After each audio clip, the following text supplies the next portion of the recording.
మనం ఉజునార్ నియోజకవర్గం చింతలపాలెం మండలం గ్రామ పంచాయతీ పరిధిలో ఉన్నాం. ఇది మండలం కొత్తగా ఏర్పడిన మండలం. ప్రస్తుతం మనం కాంగ్రెస్ పార్టీ సీనియర్ నాయకులు సింగిల్ విండో చైర్మన్గా చేశారు, నీటి సంఘం డైరెక్టర్గా చేశారు, సింగిల్ విండో డైరెక్టర్ నీటి సంఘం డైరెక్టర్గా పనిచేశారు. అలాగే విద్యా కమిటీ చైర్మన్ కూడా పనిచేసినారు. సుదీర్ఘకాలం కాంగ్రెస్ పార్టీలో పనిచేస్తూ పార్టీకి అండదండగా ఉన్నారు.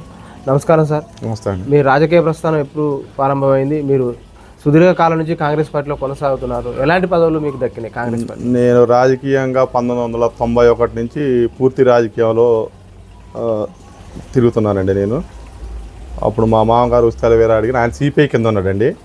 ఆయన్ని వ్యతిరేకించి కూడా మేము కాంగ్రెస్లో మాతో పాటు మా ఫ్రెండ్ ఒక సోమిరెడ్డి వెంకటరెడ్డి అని అతను మా క్లాస్మేట్, మా స్టూడెంట్. మంచిగా మేమంతా కలిసి కూడా అప్పుడు కాంగ్రెస్ వాళ్ళకి నచ్చి కాంగ్రెస్కే సపోర్ట్ చేసుకుంటూ ఊళ్ళో మా ఓటు శాతం తక్కువ ఉందండి కాంగ్రెస్ పార్టీ. వాస్తవం ఇక్కడ సిపిఎం ప్రభావం ఎక్కువ ఉన్నది. అయినా మేము తట్టుకొని కూడా వాళ్ళే సిపిఎం అప్పుడు టీడీపీకి అనుకూలంగా ఉండేదండి. వాళ్ళు మేమేం చేసేదంటే వాళ్ళకి మనకున్న ఓట్ల వరకు అయినా 500 ఓట్లున్నా 600 ఓట్లున్నా వేయాలని చెప్పి ప్రజల దగ్గర పోయి పోరాడి పనులు వాగ్దానాలు ఇచ్చుకుంటూ మేము ఆ విధంగా చేయించుకుంటూ వచ్చేదండి. ఇక మధ్యలో సిపిఐ తోటి సఖ్యత కుదిరింది మా కాంగ్రెస్కి కూడా. ఇక 2 ఎంపీటీసీలు వచ్చినాయి అనుకోండి, వాళ్ళు ఒకటి మేము ఒకటి తీసుకుంటాం, సర్పంచ్ వాళ్ళకి ఇవ్వటం, వైస్ సర్పంచ్ మేము తీసుకోవటం, సింగిల్ విండో కాంగ్రెస్కి ఇవ్వటం, ఇట్లా జరుపుకుంటూ వస్తున్నాం. అవినాభావ సంబంధాలతో జరుపుకుంటూ పోతున్నాం. మధ్యలో ఒకసారి సిపిఐ వాళ్ళు మిస్ అయిపోయారు. సైదిరెడ్డి గారు ఉన్నప్పుడు మళ్ళీ కలిసారు. మంత్రి గారు చొరవతోటి, ఉత్తమ్ కుమార్ గారు చొరవతోటి కలిసాం. ఇప్పుడైతే మంచిగానే ఉన్నాం సార్. ఇక అంతా మీరు మొదట విద్యా కమిటీ చైర్మన్గా పనిచేశారు. విద్యని ఈ మండలంలో, ఈ గ్రామంలో ఎలా బలోపేతం చేశారు మీరు? సార్ అప్పుడు ఫస్ట్లో నాకు తెలిసి టీడీపీ ప్రభుత్వం ఉంది సార్. అప్పుడు నేను విద్యా కమిటీ చైర్మన్గా ఉన్నప్పుడు అప్పుడు ఏమైందంటే 10th మా దగ్గర 10th లేదు సార్. అప్పుడు గవర్నమెంట్ టీచర్స్ లేరు. మేము ఏం చేసామంటే అప్పుడు గ్రామ పరిధిలో అందరినీ కూడేసి గ్రామ కాయదా అని చెప్పి పత్తికి 4 రూపాయలు, కింటాకి మిర్చి బస్తాకి 2 రూపాయలు అట్లా వసూలు చేసుకుంటూ 1 లక్ష రూపాయలు సంవత్సరానికి ఒక పాట పెట్టుకొని దాంతో విద్యా వాలంటీర్ల వ్యవస్థను మేమే జీతాలు ఇచ్చేవారు. 4,000 5,000 జీతాలు ఇచ్చి టీచర్స్ పెట్టి అట్టా 5 సంవత్సరాలు నడిపామండి.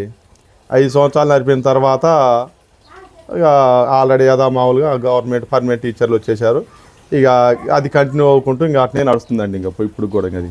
మీరు తర్వాత నీటి సంఘం డైరెక్టర్గా పనిచేశారు. మరి రైతులకు సాగునీటి విషయంలో కానీ, ఎరువుల విషయంలో కానీ వాళ్ళకు రైతులకు ఎలాంటి సౌకర్యాలు, మీ నీటి సంఘం డైరెక్టర్గా మీరు ఎలాంటి సేవలు అందించారు మీరు రైతులకు? సార్ మేము నీటి సంఘం డైరెక్టర్గా ఉన్నాం. మా బ్రదరు కాకునూరు అనివిరెడ్డి గారిని చైర్మన్గా ఉన్నారండి. అతను కాంగ్రెసే. అయితే అప్పుడు ఏమైందంటే అండి, టీడీపీ ప్రభుత్వం ఉందండి. మాకు నీళ్లు రాకపోయేది. అప్పుడు మేము చివరి థైలాండ్ ఏరియా అయింది, నీళ్ళు రాకపోయేది. మేము మునగాల దగ్గరికి వెళ్ళి కూడా బరాకదులగూడెం దగ్గర కూడా ధర్నాలు చేసినాం. ఇక్కడి నుంచి ట్రాక్టర్లు వేసుకుని పోయి రైతులను మోటివేట్ చేసి చాలా చేసామండి.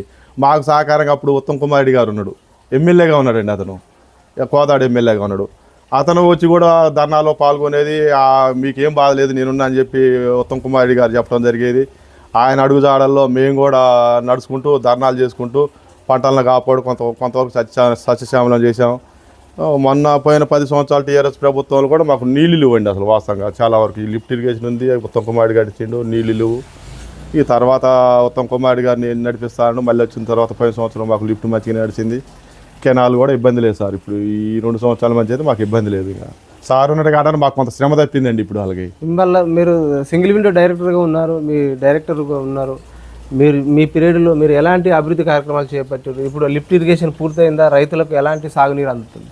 ఈ లిఫ్ట్ ఇరిగేషన్ మంచిగానే అవుతుందండి. ఇప్పుడు ఆ 10 సంవత్సరాలు ఉత్తమ్ కుమార్ రెడ్డి గారే కట్టించిండు. 5 సంవత్సరాలు మంచి సత్యశ్యామలంగా నడిచిందండి. తర్వాత టీఆర్ఎస్ ప్రభుత్వం వచ్చిన తర్వాత దాన్ని చిన్న మైనర్ రిపేర్లు చేయించడం వాళ్ళకి ఇష్టం లేక కొంత ఆగిపోయినాయి. అప్పుడు మళ్ళీ 10 సంవత్సరాలు అయిపోయిన తర్వాత ఉత్తమ్ కుమార్ రెడ్డి గారి దగ్గరకు పోయి మేము కలవటం జరిగింది. హైదరాబాద్ పోయి సార్ మొత్తం చెప్పిండు, మళ్ళీ రిపేర్లు చేయించిండు. మంచిగానే నడిచిందండి పోయిన సంవత్సరం వరకు. కొంచెం చిన్న ప్రాబ్లాలు ఉన్నాయండి. ఈ మంత్రి గారు చేస్తారని మాకు కూడా హామీ ఇచ్చింది. ఈ సంవత్సరం కూడా మళ్ళీ కొత్త లిఫ్ట్ కూడా పడుతుంది. మరి ఇప్పుడు ఈ ఆయకట్టు రైతులకు ఎంత విస్తీర్ణ సాగులకు వచ్చింది? అంటే మా లిఫ్ట్ వల్ల మొత్తం 10,000 ఎకరం ఉందండి. అంటే మొత్తం ఓన్లీ మెట్ట పత్తి మిరప కంది ఇవేనండి. అంటే మాగానికి అనేది తక్కువ 10% కూడా ఉండవండి. మొత్తం మెట్ట అండి అంతది. ఇవి మల్లెచెరు మండలం నుంచి కొత్తగా చింతలపాలెం మండలంగా నూతనంగా ఏర్పడ్డ మండలం ఇది. ఈ మండలం ఎలాంటి అభివృద్ధి జరిగింది, ఎలాంటి అభివృద్ధి కార్యక్రమాలు జరుగుతున్నాయి ఇప్పుడు ఈ మండలంలో? ఇప్పుడు రోడ్లు కానీ ఇవన్నీ కానీ ఇప్పుడు ఆల్రెడీ చింతలపాలెం టు మేళచెరువు రోడ్డు మంత్రి గారు శంకుస్థాపన చేసిండండి. మళ్ళా చింతలపాలెం టు రేవూరు శంకుస్థాపన చేసిండండి. ఆల్రెడీ మొత్తం మాకంటే రోడ్లన్నీ అయితే మంచిగా అయిపోతున్నాయి. అభివృద్ధి అయితే మంచిగానే ఉందండి. ఇప్పుడు కాకపోతే మాకు మిర్చి పంటకి ఒక మద్దతు ధర అనేది ఉంటే రైతుల ఆవేదన, నా ఆవేదన కదండి, మేము రైతుల తరపు నుంచి చెప్తున్నాను. నేను ఒక రైతుని కాటాన. మిర్చి పంటకు అనేది మద్దతు ధర లేదండి ఈ సంవత్సరం. వాళ్ళకి పోయిన సంవత్సరం లేదు, ఈ సంవత్సరం లేదు. మరీ 6,000 7,000 అండి వాళ్ళకి. ఇప్పుడు నా ఉదాహరణకు నేనే 6 ఎకరాలు వేసాయండి. 6 ఎకరాలు వేస్తే కూలి వాళ్ళ ఖర్చు 8 లక్షలు అయిందండి. ఇప్పుడు అవి కూడా 8 లక్షలు రావు. ఒక ఎకరం అమ్ముకుంటే తప్ప ఈ తీరిపోయి. కాకపోతే సెంట్రల్ గవర్నమెంట్ తోటి ఏదైనా మాట్లాడి చేస్తే మంచిగా ఉంటుందని ఆలోచన అండి. మేము రైతులు మాతో చెప్పిన విషయం ఏంటంటే వాళ్ళు ఆవేదన వ్యక్తం చేశారు. ఇక్కడ ఈ పరిసర ప్రాంతాల్లో ఎక్కువ మిర్చి పండిస్తాం. గత పోయిన సంవత్సరం అయితే 25,000 24,000 దాకా క్వింటాల్ అమ్మింది. ఇప్పుడు సగానికి సగం కూడా ధర వచ్చే పరిస్థితి లేదు. మేము పండించిన పంట గిట్టుబాటు ధర లేదు, కూలు మీద పడుతున్నాయి అంటున్నారు. అదేవిధంగా ఇప్పుడు ఏదైతే సన్నవడ్లకు 500 రూపాయలు బోనస్ అన్ని పంటలు కూడా బోనస్ ఇవ్వాలని కూడా రైతులు డిమాండ్ చేస్తారు. మీరు ఒక సింగిల్ విండో డైరెక్టర్గా ఉన్నారు, నీటి సంఘం డైరెక్టర్గా ఉన్నారు. మీరు ఒక రైతు, మీరు ఏం చెప్పదలుచుకున్నారు? ఇప్పుడు అంటే ఇప్పుడు ఈ చిల్లీస్ వచ్చేసరికి అండి ఇవి మార్కెట్ కిందకి దీని కిందికి రావండి, అగ్రికల్చర్ కిందికి రావండి. ఇవి వచ్చేసరికి వేరే దాంట్లోకి వెళ్ళిపోతాయి. ఇప్పుడు ఇవి ఈ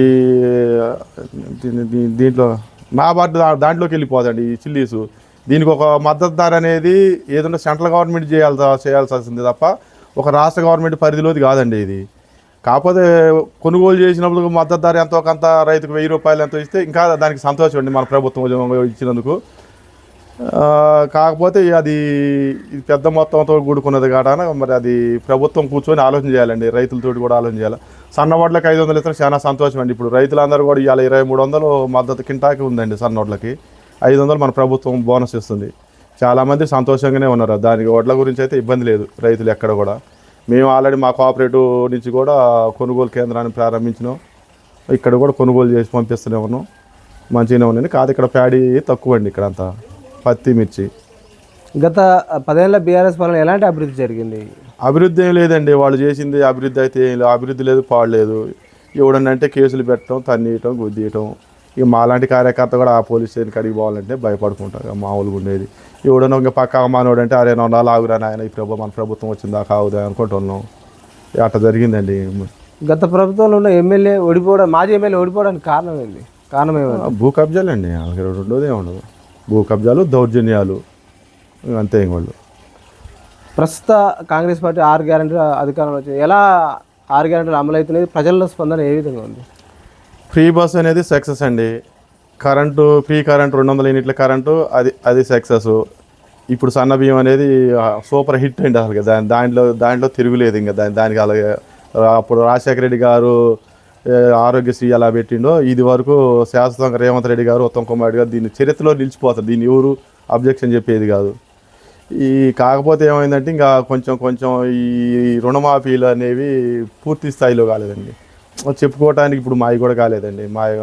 అంటే ఏడన్నా అన్నారు అనుకోండి, నువ్వు కాంగ్రెస్లో ఉండి నువ్వు చెప్తే బాగుండదు అంటారు కానండి, మావి కూడా కాలేదు.